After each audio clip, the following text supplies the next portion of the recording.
Hey guys, welcome to another exciting episode of Boruto Chapter 23. Yes, I am solo for this review. Rayshawn is busy doing something. He will be back for next month's review. But wow, this chapter, whew, great setup for the future. And wow, Kawaki's entrance, so fucking fire. Hands down, maybe one of the best entrances in all of Naruto and Boruto entrances ever. For me personally, number one of all time is Sasuke popping up at the Kage Summit. That will always be number one for me. But this right here is easily probably top 10, one of the best ever. But before we start, if you guys would kindly hit the subscribe button, we're on the road to 1,000. Shazam! I just got a soundboard, so there's gonna be a lot of cool sound effects throughout the episode. So I hope you guys enjoy it. But let's talk about the chapter real quick. Mitsuki, I like him. He's like, you know what, Konohamaru, let's go back and let's go after Jurn. And Konohamaru's like, fuck no. What I just witnessed, we would even do nothing out there. And our sole mission right now is to get the Thornboards and get them back to who they belong to and rescue our team members. And that is the main mission right now. And he even said it. Yo, if it wasn't for Boruto, I would have been cooked. Michi was going to kill me, and he saved me. And after, having this, this perception of Boruto being the criminal, the one who killed Naruto and all this stuff, I think slowly but surely he's changing his mindset. Okay, you know what, Boruto, I think he believes he is telling the truth, and there is something going on with the opponents. But as of right now, he's saying that we got no chance. That's it. And let's just move on our mission and meet up, at the rendezvous point that Boruto tells us to go to. And that's pretty much it for, with Mitsuki and Konohamaru. I just want to throw that out there. Like, Mitsuki's like, fuck it. I don't give a shit if I'm not, strong enough, but I want to do something. But Konohamaru's like, yo, mission first. And I wish he would have that mindset earlier when he was facing Mitsuki, but whatever. But. Yes, Boruto was getting his ass whooped throughout this fight. But let's not forget, this is base mode. As of right now, he's fighting Jurn with all the, training he received from Sasuke. Even though it was fantastic, his swordsmanship, using the lightning jutsu, using the flying Raijin. Don't forget, he still has a karma mark. He still has Momoshiki. As of right now, he is fighting Jurn in base mode. And you know what? Gotta give him props. He's able to hold his own. And the choreography throughout this fight, wow, truly, truly great. And Boruto just showcasing that he is using, the flying Raijin to the best of his ability, and he's really, really almost close to perfecting it. Shazam! As of right now, Jurn, we've seen throwing out Biju bombs at Boruto, and he's just dodging it. And I love this one part right here where Jurn's going for the attack, and Boruto drops his sword, and he uses the flying Raijin and catches it and cuts off his leg. And I'm like, hoo, hoo, hoo. So freaking badass. And Jurn is saying, wow, that's pretty impressive. As of right now, Jurn's going to the attack mode. He's like, you know what? Enough of the Biju bombs. Let me just take you head on because you can dodge these hands. And he captures Boruto's hand. And Boruto's, you know what? Fuck it. Purple lightning. Oh my god. I'm truly loving it. I thought in the prediction he sent somebody strong, and that's why he was clearly shocked. But he was shocked by, the jutsu right there with Boruto, releasing purple lightning. As of right now, our boy's just getting his ass whooped. Punches to the face, knees to the face. He's just getting his ass whooped. But, like I said before, gotta give Boruto props. He is holding his own to the best ability that he could possibly can. And Ada's watching right now. She's like, you know what? I can't really watch this anymore because at this rate, he's going to die. And then you see Kashikoji, who's been, had this straight face, nonchalant about everything. He starts breaking down. I love how he just tells Ada, yo, shut up. Something's happening. I'm getting an update. And this is the first time I'm getting an update for the first time in 6 days. And you see his eyes rolling back like the Undertaker. And then you see Koji's ability. You see all, the future possibilities. And this right here is one of the biggest things of this chapter here. The setup for the future. We see Inoue. I believe he's either one of Orochimaru's hideouts or he's at the Shinju's hideout. And it looks like he's using the mind transformation jutsu. Is he going to use that against Kashikoji, or is he going to use that against one of the Shinjus?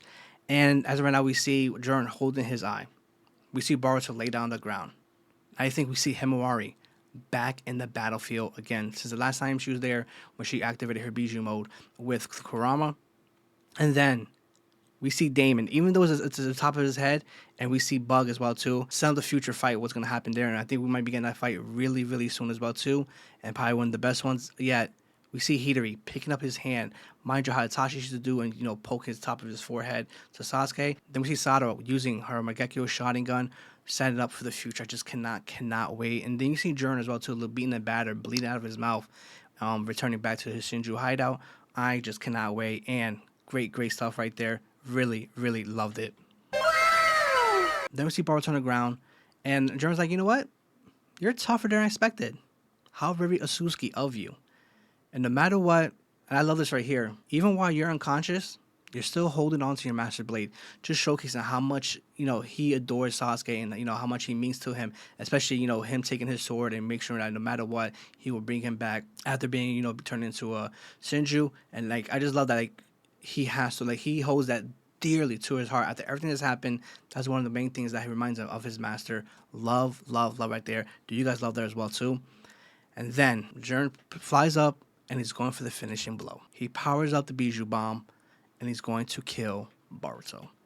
And this moment right here was so fucking fire. Like I said at the beginning of this review, one of the coldest entrants in all of Boruto and Naruto. My man pops up behind Jiren and impales him right through the back of his head with the rod and points it right out of his fucking eye. And he's like, man, that's not enough to kill you? You were really a monster.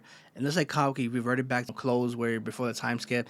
And I love how he's wearing the hidden leaf band around his waist. Using that as a belt, really, really good right there. I really like that as well. So, and just signifying that, granted, even though a lot of the fucked up shit he did, he still calls the hidden leaf his home right now. Really, really cool. I really like that as well. And then, like I said before, Kakashi Koji's like, yo, Boruto must have set this up because I did not sense this in none of my future predictions. And Boruto really did a good job of playing this out a few days ago before, everything went down. And then we see Delta returning, and I believe she's probably going to help them out, escape out of the hidden sand and, take the Thorn Souls to do what they got to do and bring them back. But Kawaki, he's going one-on-one against Jura. Mind you, the first time they met, took him down. I think it was Hidari. I can't really remember. It's been a while. But he was no match against the Shinjus. But this time, he's impaling Jura with all the rods he got from his Oculus ability. And as of right now, Jura just shooting Bijou bombs at him. And as of right now, Kawaki's able to evade him. But it's cool though, because he finally got his limiters off, and now we can see the full potential of Kawaki. Is he able to go toe to toe against the captain of the Shinjus? And right now he lands next to Boruto. He's like, "Yo, bro, wake the fuck up." And Boruto's like, "Yo, jerk, you're the one who's late." I like how Boruto, after everything, he's like, "You know what, bro? You're still my fucking brother. Even though you made my life a living hell with the omnipotence, you made me seem like I'm the one who killed my dad. You're still my brother." Now, you know what? I gotta give him the kudos for that, because if it was me, I'm not giving you the time of day. I'm not even talking to you. My main focus is to take you down and, beat the shit out of you. Because 3 years of my life has been hell and always be on the run. Jeremy's like, yo, I didn't expect this power from you. When the hell did you get this? And as of right now, we see Kawaki activating his card mark. Mind you, the last time Kawaki activated his card mark, Boruto had to fly away because his card mark was activating, and he's afraid of Momoshiki can take over. And every time Momoshiki takes over, it's been hell for Kawaki. He beats the shit out of him almost all the time, besides the last time they fought. And Kawaki tells Boruto, yo, if you go out of control, bro, I'm going to kill you on the spot. And Boruto tells him, just ignore me and do it. And mind you, Boruto's beaten in battle right now. He flew away last time. Like his chakra was up. His chakra was fine. He wasn't, hurt or nothing. As of right now, he got shot at Bijou Bomb on the side of his stomach. He's hurt right now. He's getting his ass beat. He's going to be able to control the karma before it activates and loses control? I don't think so. I do not think so. And then Kawaki just, he says, yo, let's go, you bastard. And Jiren and Kawaki setting up the matchup for the next chapter. I am truly, truly excited for the next chapter. This right here was truly, truly good as well, too. I'm going to give it an 8 out of 10, guys. Comment below. How do you guys rate this chapter? But the biggest thing for me, yes, the coolest thing was Kawaki returning, activating the karma mark. But it was Kakashi Koji seeing the future. Seeing what he saw. Inoja using a mind transformation jutsu. Who's he using that on? Comment below. Who do you think that is? We get Hidari and Sadara matchup coming soon. And we get Bug and Damon. We're finally going to see Damon's ability and see him go all out. I am truly excited for, next chapter. But if you guys can kindly hit the subscribe button, we're on our way to 1,000. I greatly, greatly appreciate it. And this is Culture Anime.